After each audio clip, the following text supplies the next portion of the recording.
In today's video, I'm going to teach you how to master text animation in Canva.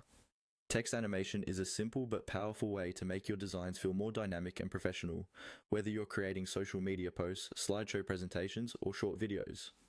In this walkthrough, I'll guide you through the basic process of animating text in Canva and explain what's happening at each step so you feel confident doing it on your own.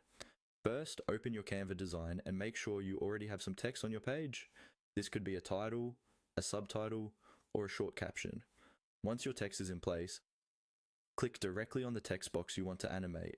You'll know it's selected when you see a border and handles appear around it.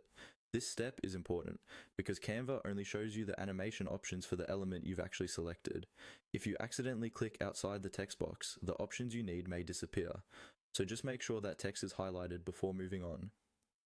With your text selected, look toward the top of the Canva interface. In the toolbar, you'll see an option labeled Animate. Go ahead and click on Animate. This opens up Canva's animation panel, usually on the left or just under the top bar, depending on your layout. Here is where the real magic happens.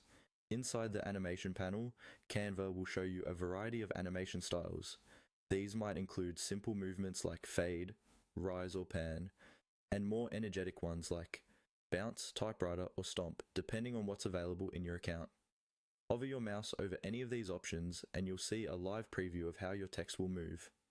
This preview lets you quickly compare different looks without committing to anything right away. When you find an animation style that matches the mood of your design, click it to apply it to your selected text. After it's applied, you can usually adjust settings like speed or direction, depending on the animation type. For example, you might slow down a dramatic entrance or speed up a subtle fade to match the timing of your overall design. Finally, play your design from the top to see how the animated text feels in context with your other elements.